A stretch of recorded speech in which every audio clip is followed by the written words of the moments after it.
I haven't posted one of these in a minute. So I got into a discussion a little bit ago. Made a Facebook post about it. Keep seeing this phrase everywhere about life begins at conception. That's not actually fucking true. It's kind of inaccurate. Biologically, scientifically, take your fucking choice. Like most religious ideals turn out to be. Life doesn't actually begin at conception. See here, let me explain. The sperm is alive. It is autonomous. It exists and moves and does its business without any instruction from the host, from its creator. Once it's ejected from the ball sack, that's pretty much it. It's on its own. It does what it does. The same thing with the egg. The egg, once it travels down the fallopian tube, it starts emitting pheromones. It begins basically hunting and in trying to attract the sperm to it. Now this again is completely autonomous without any instruction from the female, from the body that it came out of or is moving around in. None of this matters. Both of these are alive by the basic definitions of life. They're basically bacteria cells, at least on that level. So the idea that life begins at conception, right there, is incorrect. It's wrong, biologically and scientifically. As I said, like most things religious, what actually occurs is the death of sperm. Once the sperm interacts with the egg, once it penetrates it and it releases its genetic material into it, it dies. It is no longer a mobile entity. It is now bonded with the egg. Neither one stays the same.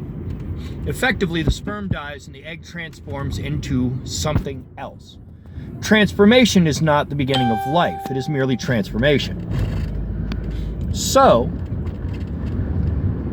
life doesn't begin at conception. Factually, biologically speaking, it begins before conception.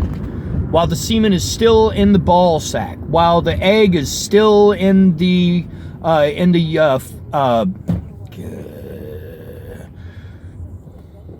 ovaries, before it has come down the fallopian tube. Well, life has begun already.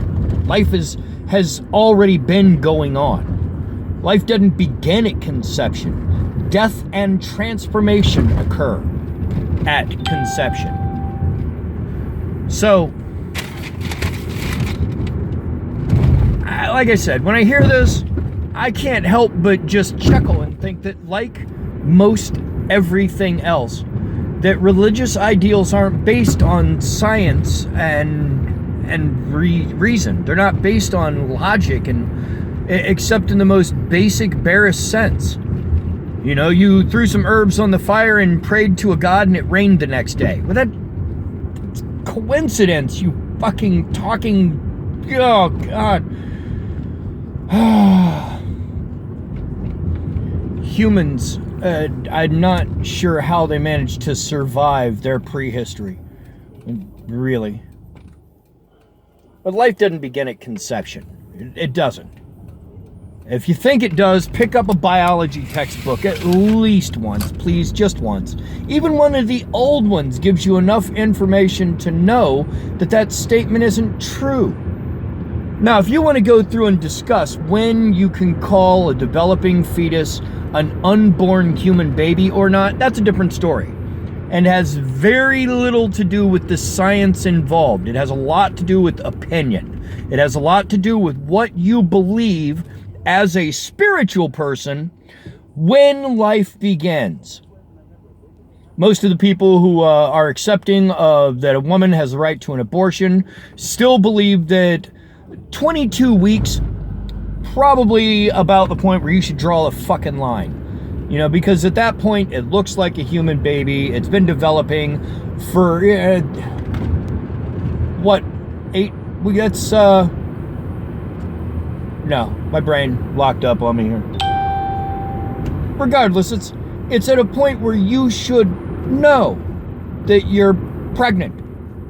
Hell, gestation is only 42 weeks. So you're more than halfway, that's 4.5 months into it. You can't tell me you didn't know by 4 months that you were pregnant. Come on now. You walk in and be like, I guess I'm too fat? At that point, if you got a thyroid problem, you should be monitoring that shit if you're having sex, because that's... Regardless, life didn't begin at conception. Life has already begun before conception occurs. Death and transformation of something happens at conception, but not life. Transformation of one thing into another. A caterpillar is already alive before it ever goes into a cocoon. Now, let's say in order to make a butterfly, 2 caterpillars had to crawl into a cocoon. And those 2 made it into a soup, and that soup emerged a single, unified butterfly. Does life begin when those 2 crawl into the cocoon together? Or did life begin before the cocoon? Before they joined to become one? No matter which way you read it, no matter whether you say neither one is dead, that still means that life begins before conception.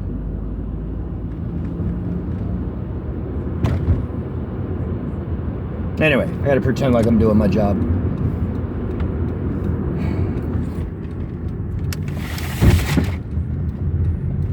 I had these same arguments growing up and going to Catholic schools. A lot of the shit they believe doesn't make sense. I don't understand. Doesn't make sense. Anyway, back to the drive. Whoop.